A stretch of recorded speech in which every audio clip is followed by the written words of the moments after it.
नमस्कार, आप देख रहे हैं स्वराज राजस्थान। मैं हूं आकांक्षा ठाकुर। बुलेटिन की शुरुआत करेंगे, लेकिन सबसे पहले नजर हेडलाइंस पर। मदद के आगे जीत गई सियासत। यूपी राजस्थान बॉर्डर से वापस लौटी कांग्रेस की बसें। प्रियंका गांधी ने योगी सरकार से कहा था कि बसों पर ना हो सियासत। राजस्थान सरकार ने लॉकडाउन को और ज्यादा खोला। मॉल्स में ऑफिस खुलेंगे, दुकानें रहेंगी बंद। नॉन एजुकेशनल एक्टिविटीज के लिए स्कूल कॉलेज भी खोले जाएंगे। राज्य में नहीं थम रहा कोरोना का कहर। आज दिखे 107 केस। 33 में से 31 जिलों में पहुंचा कोरोना इन्फेक्शन। अगले कुछ दिन रहेगा भयंकर गर्मी का दौर। कई हिस्सों में तापमान 45 डिग्री तक जाने की आशंका।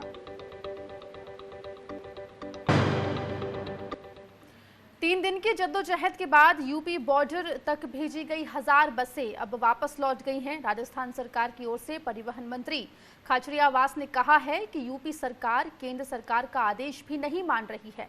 सभी तरह के वाहनों के फिटनेस सर्टिफिकेट को कोविड-19 महामारी के दौरान 30 जून तक माननीय कर दिए गए हैं। इसके बावजूद भी यूपी सरकार नए सर्टिफिकेट मांग रही है। इधर मजदूरों के मुद्दे पर कांग्रेस भी यूपी सरकार पर जमकर निशाना साध रही है। कांग्रेस महासचिव प्रियंका गांधी ने कहा है कि यूपी की सीमाओं पर बस खड़ी है। अगर आप कांग्रेस को इजाजत नहीं देते हैं तो खुद इस्तेमाल कर सकते हैं। प्रियंका गांधी ने योगी सरकार को नसीहत भी दी कि ये वक्त राजनीति का नहीं है। उन्होंने कहा कि अगर वक्त रहते बसें चलाने की अनुमति मिल जाती तो अब तक 96,000 मजदूरों को उनके घरों तक पहुंचाया जा सकता था।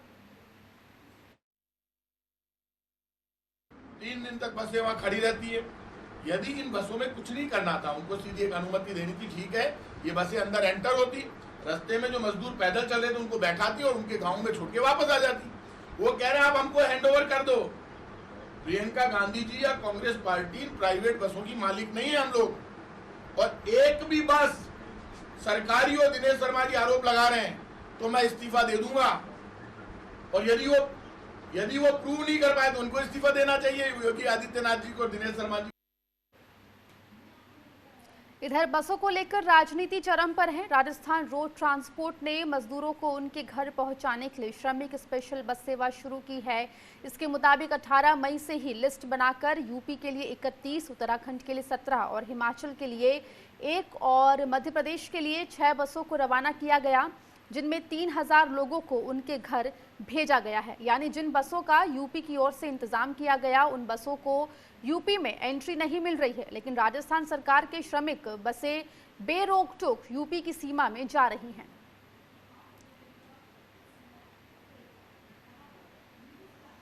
तो लगातार जद्दोजहद जारी है। जो बसें कांग्रेस की तरफ से पेश की गई थी 1000 बसें, उनको परमिट नहीं मिला, जिसकी वजह से वो बसें वापस लौट गई है। लेकिन जो मजदूर हैं वो अब भी पैदल ही चल रहे हैं। हालांकि आज प्रियंका गांधी लाइव आई थी और उन्होंने बाकायदा यूपी सरकार को नसीहत भी दी कि वो इन बसों का इस्तेमाल करे और जो मजदूर हैं उनको उनके घरों तक सुरक्षित पहुँचाए। आइए सुनते हैं प्रियंका गांधी ने क्या कुछ कहा है। यूपी के जहाँ पे उन्होंने कहा था कि यहाँ पे हमें गाजियाबाद और नोएडा में 2 पॉइंट्स दिए थे, यहाँ तक पहुँचाइए, वहाँ जाने का परमिट ही नहीं दे रहे हैं यूपी के अंदर।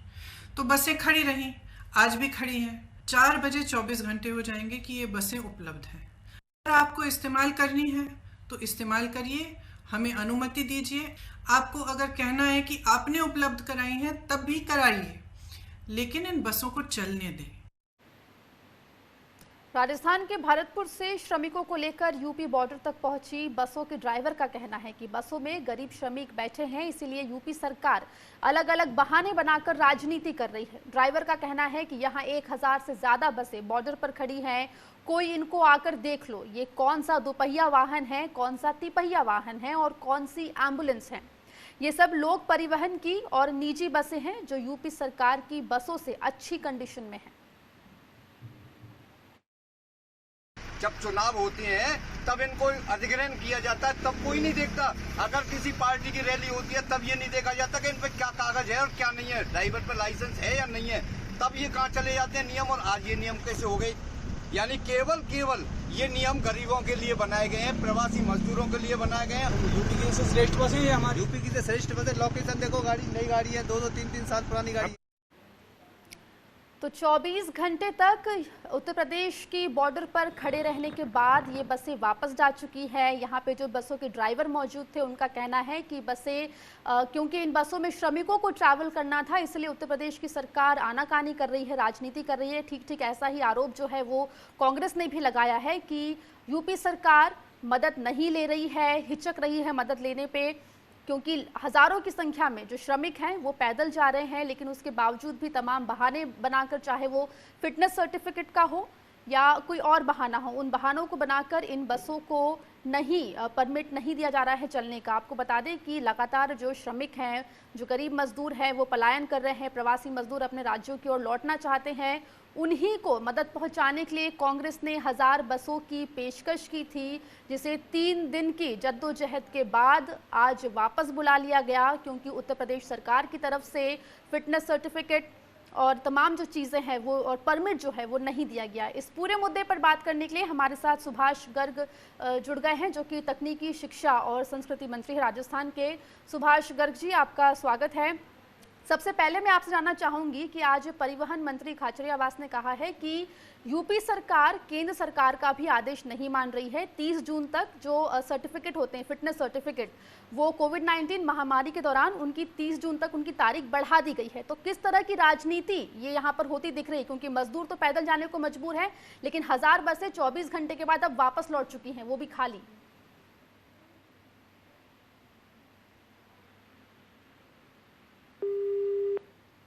सुभाष गर्ग जी से संपर्क हम दोबारा साधने की कोशिश करेंगे। तो यहाँ आपको बता दें कि 3 दिन की जद्दोजहद के बाद यूपी बॉर्डर तक भेजी गई 1000 बसें अब खाली वापस लौट गई हैं। आपको बता दें कि राजस्थान सरकार की ओर से भी ये बसें पहुँचाई गई थी, लेकिन परमिट नहीं मिलने की वजह से ये बसें वापस लौट गई है। आज प्रियंका गांधी ने साफ तौर पर लाइव आकर यूपी सरकार को नसीहत भी दी कि जो प्रवासी मजदूर हैं, जो पैदल जा रहे हैं, उनकी सहायता करने के लिए इन बसों को उन्होंने ऑफर किया था, लेकिन परमिट नहीं मिलने की वजह से ये बसें अब वापस लौट गई हैं। आपको बता दें कि उन्होंने ये भी कहा कि अगर समय रहते इन बसों को चलाने की अनुमति मिल जाती तो अब तक 96,000 मजदूरों को उनके घरों तक पहुंचाया जा सकता था। आपको बता दें कि कांग्रेस ने श्रमिकों के लिए 1000 बसों की पेशकश की थी, जिनके जरिए उन्हें उनके घरों तक, उनके गांव तक पहुंचाया जाना था।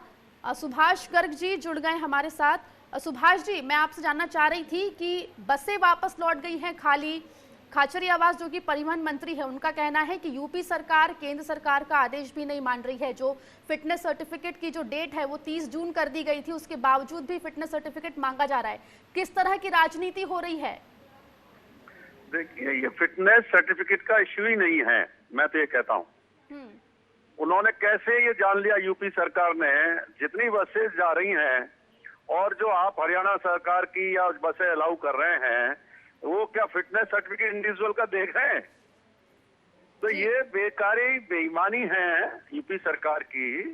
वो कभी परमिशन देना ही नहीं चाहते थे। जिस तरह से प्रियंका जी ने एक मार्मिक अपील की लास्ट में 4 बजे कि भाई आप बीजेपी के झंडे लगा लीजिए, सबको कुछ भी कर लीजिए, लेकिन इन श्रमिकों और इन मजदूरों के लिए जो बस भेजी है इनको ले लो आप, लेकिन नहीं मानी। अब ये कहना कि कागज, मैं खुद हूँ, मेरी भरतपुर शहर से 100 बस हमने की थी, सारी प्राइवेट परिवहन बस, जिनके सारे डॉक्यूमेंट्स हमने लिस्ट बना के भेज दी। ये इश्यू ही नहीं आया फिटनेस का। उन्होंने अनुमति जारी तो करते, अनुमति देने के बाद जिसका फिटनेस नहीं है उसको आप वापस कर देते गाड़ी को। मैं आपके माध्यम से पूछना चाहता हूँ, जब अगर आपको ये लगता है कि भाई इस गाड़ी की फिटनेस नहीं है, फिटनेस सर्टिफिकेट इश्यू नहीं है, तो मत जाने देते।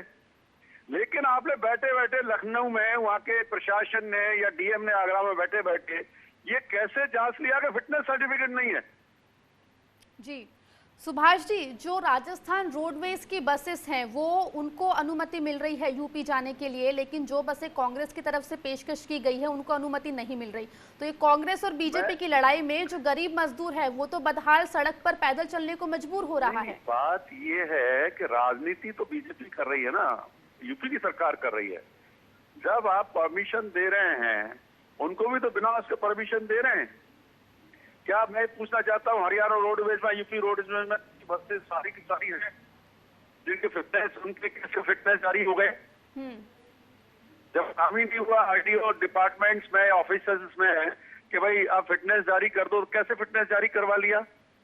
जब भारत सरकार ने, और प्रताप सिंह जी सही कह रहे हैं कि 30 जून तक तो कोई उनको अधिकार ही नहीं है फिटनेस सर्टिफिकेट मांगने का, तो ये तो डाइवर्ट कर रहे हैं इश्यू को। वो बुरी तरह एक्सपोज हो चुके और पूरे देश के समक्ष उनका चेहरा आ गया, चाल चरित्र चेहरा, कहते कुछ है करते कुछ है। आज के इस वैश्विक महामारी के इस दौर में कोई भी आदमी मदद दे रहा है, हम खुले दिल से उसका स्वागत कर रहे हैं, आइए मदद कीजिए। तो कांग्रेस पार्टी ने एक देख करके जब माहौल वहां यूपी का एक पेशकश की श्रीमती प्रियंका गांधी जी ने, और उसके आधार पर इस चीज को राजनीतिक स्वरूप दे दिया गया, मैं यही मानता हूँ। जी सुभाष जी, राजस्थान के जो डिप्टी सीएम सचिन पायलट, उन्होंने गंदी राजनीति करार दिया इसे, साथ ही डिप्टी सीएम जो है यूपी के, उनका इस्तीफे की भी मांग की गई है कांग्रेस की तरफ से, इसको लेके आप क्या कहेंगे? बिल्कुल बिल्कुल, मैं तो ये कहता हूँ, जो डिप्टी सीएम का बयान मैंने भी पढ़ा, जिस तरह की वो कह रहे हैं, और कभी ये कहते हैं कि ये दे दिया, लिस्ट अलग दे दी, फला नहीं दे दी। मैं तो खुद गवा रहा हूँ, मैं 33 घंटे तक मैं वहां रहा हूँ इस बॉर्डर पर, ऊंचा रंगला बॉर्डर, आंखों से देखा है मैंने वहां का हाल जी। वहां के प्रशासन का कहना है कि हमारे पास कोई है ही नहीं, ना हमसे पूछा कि फिटनेस दो, या ये नहीं कहा हमसे कि भाई इनके सारे डॉक्यूमेंट चेक कर लो, कुछ नहीं कहा।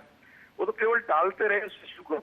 अल्टीमेटली उन्होंने तय कर रखा था किसी कीमत पर परमिशन नहीं देंगे, इसलिए कांग्रेस पार्टी निर्णय लिया, जिस तरह से प्रियंका गांधी जी ने अपील की कि भाई 4 बजे तक आप दे दीजिए। फिर भी हमने 1.5 घंटे तक इंतजार किया।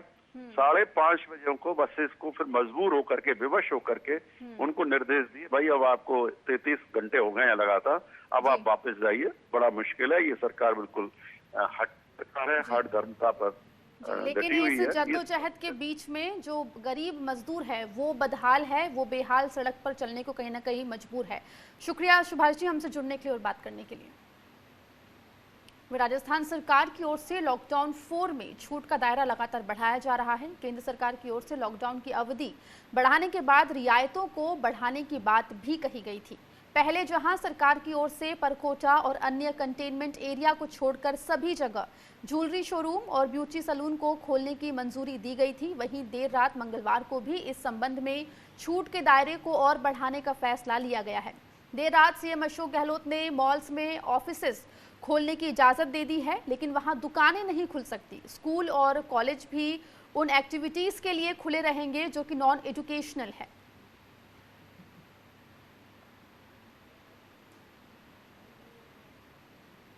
वही बात पाली की करें तो वहां उन इलाकों में सभी तरह की दुकानें खोलने की इजाजत दे दी गई है जहां कर्फ्यू नहीं है। शहर के 65 वार्ड में करीब 27 वार्ड ऐसे हैं जहां कर्फ्यू लगा हुआ है।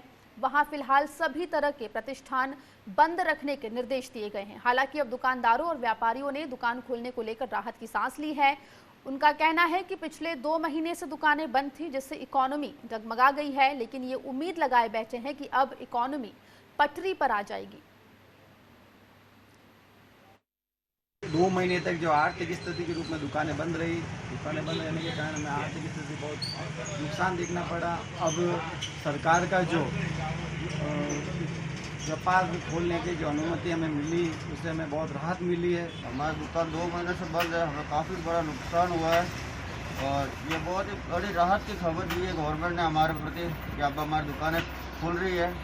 इससे हमारी लाइन धीरे धीरे अब पटरी पर सामान्य रूप से आएगी, तो इसमें काफ़ी टाइम लगेगा। हमारे संवाददाता रामस्वरूप जयपुर से हमारे साथ लाइव जुड़ गए हैं। रामस्वरूप, तो जैसे जैसे लॉकडाउन 4 अब बढ़ते जा रहा है, वैसे ही जो रियायतें हैं उनका दौर भी, दायरा भी लगातार राजस्थान में बढ़ रहा है। एक तरफ जहां नॉन कर्फ्यू एरिया में दुकानें खोलने की इजाज़त दे दी गई है, साथ ही मॉल्स में अब ऑफिस भी खुल सकेंगे।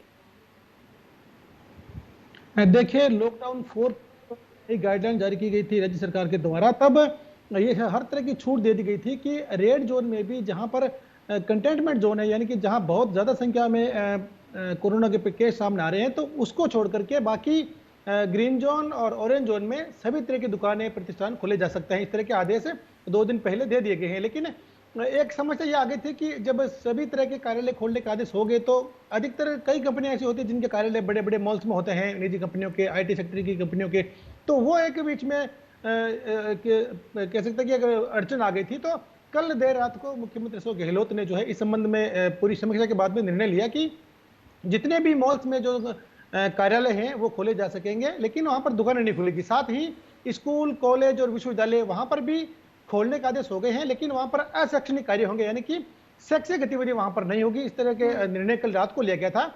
आज दोपहर को गृह विभाग ने इस संबंध में आदेश जारी कर दिया कि स्कूलें, कॉलेज और यूनिवर्सिटी खोल सकते हैं, लेकिन वहां पर विद्यार्थियों के प्रवेश पर पूरी तरह से प्रतिबंध रहेगा। शैक्षिक जो स्टाफ है वो आएंगे, अपने जो कार्य है वो ऑफिशियल कार्य वो करेंगे। तो कह सकते हैं कि एक बड़ी राहत जिस तरह से बाकी दुकानदारों को 2 दिन पहले मिली है, तो अब बाकी जो निजी जो कार्यालय है, अलग अलग कंपनी के जो कार्यालय हैं वो जिस भी मॉल्स में होंगे अब खुल गए हैं। तो ये एक बड़ी राहत कह सकते हैं कि लोगों को मिली है। जी रामस्वरूप, शुक्रिया तमाम जानकारी के लिए। राजस्थान के सीएम अशोक गहलोत के निर्देश के बाद राजस्थान सरकार ने जयपुर में 2 अलग अलग जगहों पर मजदूरों के लिए अस्थायी शिविर बनाए हैं, जहां इन श्रमिकों को रोका गया है। यहां इन शिविरों में मजदूरों के लिए खाने पीने के इंतजाम भी किए गए हैं। यहां पर रोडवेज की बसें भी लगा दी हैं, जिनके जरिए इन्हें इनकी मंजिल तक पहुंचाया जाता है।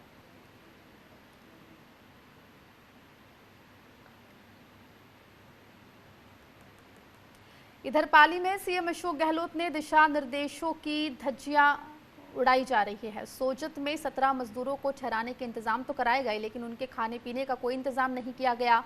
मजदूर इस बेरुखी को लेकर काफी निराश दिखे। परेशान मजदूर जोधपुर से मध्य प्रदेश के लिए पैदल ही निकले थे।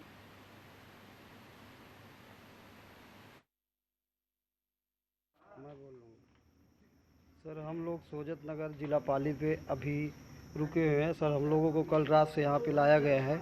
सर, हम लोगों की व्यवस्था अभी तक नहीं कराई गई भोजन की। सर, कृपया करके हमारा प्रशासन से निवेदन है कि सर हमें खाने के लिए और सर हमें मध्य प्रदेश भिजवाने की महान कृपा कर जाए। सर हम लोग 2 दिन से यहाँ पे रुके हुए हैं। सर, हमारी कोई व्यवस्था नहीं हो पा रही है। सर, पानी भी नहीं है यहाँ पे। अभी शासन की तरफ से हमें कोई व्यवस्था नहीं मुहैया कराई गई। राजस्थान में आज दोपहर तक 107 नए कोरोना पॉजिटिव केस मिले हैं। डूंगरपुर में 22, नागौर में 17, जालौर में 11, जोधपुर में 10, सीकर में 9, झुंझुनू में 8, चित्तौड़गढ़ में 7, कोटा में 6, जयपुर में 4 मरीज मिले हैं। अब तक 946 प्रवासी कोरोना पॉजिटिव पाए जा चुके हैं। वहीं राज्य में कोरोना पॉजिटिव मरीजों की कुल तादाद 5,952 है। इन 5,952 में से 3,373 मरीज ठीक हो चुके हैं, यानी रिकवरी रेट 56.67% है। राजस्थान में अब तक 2,65,555 सैंपल लिए जा चुके हैं।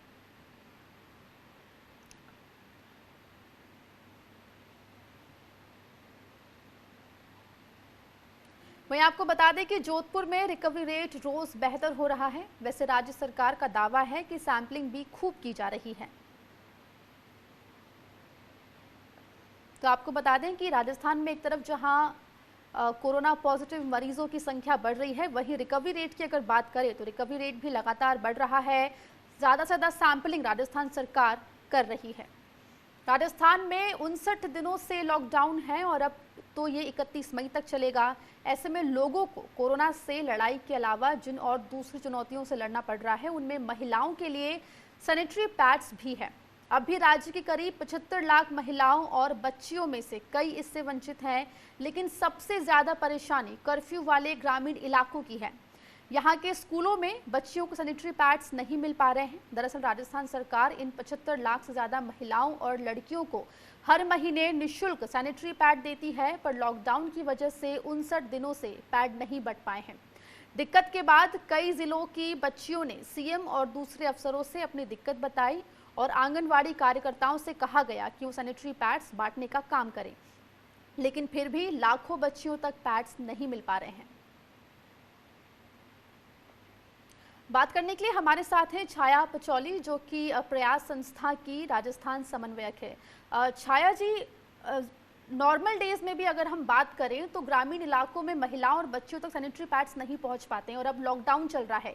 क्या कुछ परेशानियां आपको नजर आ रही हैं यहाँ पर इन चीज़ों को लेकर? जी देखिए, जैसा आप कह रही हैं कि ये बात तो सही है कि जो जितने सरकारी कार्यक्रम हैं, भले ही वो शिक्षा विभाग के हों या स्वास्थ्य विभाग के हों या ICDS की तरफ से हों, सैनिटरी नैपकिन बांटने की। ये सारे कार्यक्रम यूँ तो पेपर्स में है, पर इनका जो इम्प्लीमेंटेशन है ये पहले से भी कोई बहुत सुचारू रूप से नहीं हो रहा था। तो कहीं मिलता था, कहीं नहीं मिलता था, इस तरह से भी थे। पर जब नहीं मिलता था तो उस वक्त महिलाओं के पास, किशोरियों के पास एक ऑप्शन ये होता था कि वो मार्केट से बाजार जाके खरीद सकते थे। पर अभी लॉकडाउन के चलते एक जो अहम मुद्दा आ गया है वो ये है कि लॉकडाउन है, लोगों के पास ट्रांसपोर्ट का साधन नहीं है, वो घर से बाहर दूर दुकान या मार्केट में नहीं जा पा रहे हैं सैनिटरी नैपकिन खरीदने के लिए। और उसके साथ ही ऐसा कोई प्रावधान सरकार द्वारा नहीं किया गया कि जो सैनिटरी नैपकिन पहले स्कूलों के माध्यम से बांटे जाते थे या आंगनवाड़ी केंद्रों के माध्यम से बांटे जाते थे, वो किस तरीके से लॉकडाउन के समय भी महिलाओं और किशोरियों को सुचारू रूप से मिलते रहे, उसका कोई प्रावधान किया नहीं गया। तो जाहिर सी बात है कि महिलाएं या किशोरियां जो सैनिटरी नैपकिन यूज कर रही थी पहले, अब उनको वापस से कपड़ा इस्तेमाल करने को मजबूर होना पड़ा है। और ये बात तो बहुत अहम है कि राज्य में भी और देश भर में मेंस्ट्रुअल हाइजीन एक बहुत बड़ा मुद्दा है। और मेंस्ट्रुअल हाइजीन प्रॉपर्ली नहीं मेंटेन करने की वजह से महिलाओं किशोरियों में जो सेक्सुअल डिजीजेज या रिप्रोडक्टिव ट्रैक्ट डिजीजेज जो हैं उसका बहुत ज़्यादा बढ़ जाना बहुत आम बात है। तो इसके जो परिणाम है, सैनिटरी नैपकिन नहीं मिल पाने के जो परिणाम है, वो हो सकता है आने वाले वक्त में हमको बहुत गहन रूप से देखने को मिले। यानी कि हो सकता है किशोरियों में या महिलाओं में STDs या RTDs, इस तरह की जो बीमारियां हैं वो और ज्यादा बढ़ी हुई हमको मिले। तो समस्या तो है। और साथ ही लॉकडाउन के चलते किसी लोगों के रोजगार के साधन चले गए हैं, कमाई नहीं हो रही है, तो ऐसे में सैनिटरी नैपकिन समस्या यहाँ लगातार लॉकडाउन की वजह से और बढ़ती हुई नजर आ रही है और निराकरण इसका कहीं कहीं दूर तक भी जो है नजर नहीं आ रहा। बहुत बहुत शुक्रिया छाया जी हमसे जुड़ने के लिए और बात करने के लिए।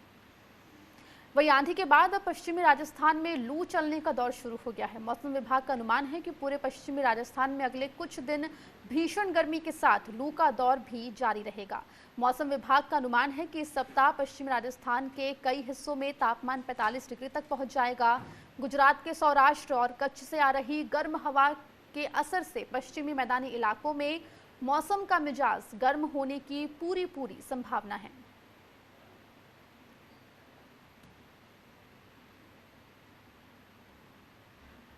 उधर चीफ काजी राजस्थान खालिद उस्मानी ने ईद उल फितर से पहले ईद की नमाज के सिलसिले में एक ज़रूरी ऐलान किया है। उन्होंने कहा कि 2 महीने से चल रही नमाज और इबादतों का सिलसिला आगे भी अपने घरों में जारी रहेगा। उस्मानी ने कहा कि कोरोना से लड़ने के लिए और उस पर जीत हासिल करने के लिए अपने घरों में रहना बहुत ज़रूरी है। उन्होंने कहा कि अपने घरों में रहकर ही चांद देखें। हिंदुस्तान हुकूमत और हमारे प्रशासन के दिशा निर्देशों के हिसाब से उनको मद्देनजर रखते हुए आगे भी इसी तरह के इस कानून को हमें फॉलो करना है और आने वाली ईद जो हमारे आ रही है, इस ईद की नमाज भी आप लोग अपने घरों में ही अदा करें। आइए अब देखते हैं खबरें दोहरारी यानी फटाफट खबरें। राजस्थान हाईकोर्ट ने जून महीने में गर्मियों की होने वाली छुट्टियों में कटौती करते हुए 1 से 14 जून तक कार्य दिवस घोषित किया, जबकि 14 जून के बाद 30 जून तक हाईकोर्ट में छुट्टी रहेगी। सिरोही जिले की नदी में 2 बच्चों की डूबने से मौत हो गई। ये दोनों ही बच्चे भाई बहन थे जो नदी किनारे दोपहर में नहाने के लिए गए थे। इनमें लड़की 10 और लड़का 5 साल का था।